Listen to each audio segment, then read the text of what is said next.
Assalamualaikum warahmatullahi wabarakatuh. Kami dari kelompok 3 akan mempresentasikan sistem informasi manajemen di revolusi industri. Saya sebagai moderator, saya Sapna Sakinah, dan ada teman-teman saya, ada Ismawati, ada Nia Ismawati, Azhar Fauzan, Raden Igam Cakranagara, dan ada Arsya Jayawardana. Revolusi 1.0 dimulai tahun 1784. Revolusi ini menciptakan ekonomi sekolah dan industri.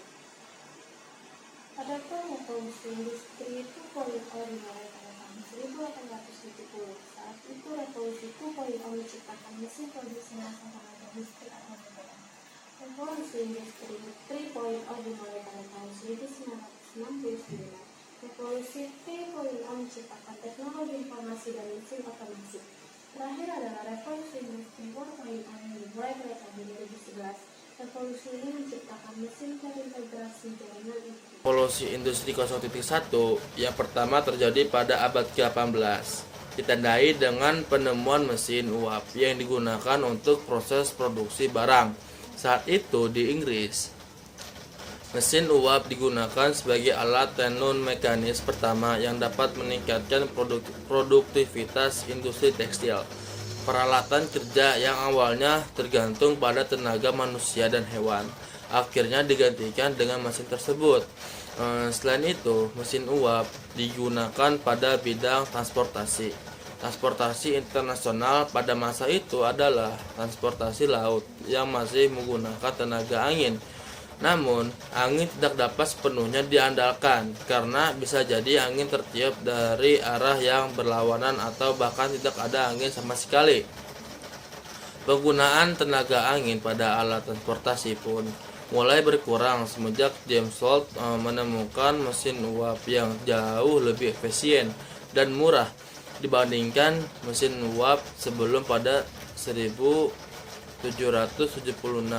Dengan mesin uap tersebut, kapal dapat berlayar selama 24 jam penuh jika mesin uap tetap didukung dengan kayu dan batu bara yang cukup. Revolusi Industri 2.0.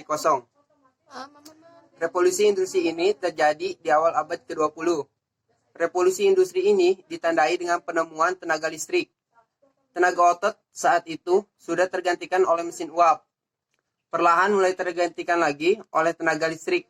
Walaupun begitu, masih ada kendala yang menghambat proses produksi di pabrik, yaitu masalah transportasi. Revolusi Industri 3.0. Setelah revolusi industri kedua, manusia masih berperan sangat penting dalam proses produksi berbagai macam jenis barang. Tetapi, setelah revolusi industri yang ketiga, manusia tidak lagi memegang peranan penting setelah revolusi ini. Abad industri pelan-pelan berakhir dan abad informasi dimulai. Jika revolusi pertama dipicu oleh mesin uap, revolusi kedua dipicu oleh ban berjalan dan listrik, revolusi ketiga ini dipicu oleh mesin yang dapat bergerak dan berpikir secara otomatis, yaitu komputer dan robot. Revolusi industri 4.0. Nah, inilah sebuah revolusi industri 4.0 yang sedang ramai diperbincangkan saat ini. Bahkan diangkat menjadi salah satu topik debat Capres 2019 lalu. Revolusi industri adalah sebuah tren dunia industri yang menggabungkan teknologi otomatisasi dengan teknologi cyber.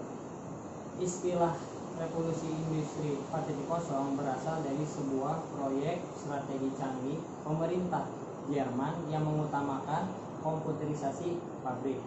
Pada revolusi 4.0 harus sudah masuk manufaktur, tren otomatisasi dan penukaran data. Dan itulah penjelasan dari revolusi 1.0 sampai dengan 4.0. Sekian dari kelompok kami, kurang lebihnya mohon maaf. Wassalamualaikum warahmatullahi wabarakatuh.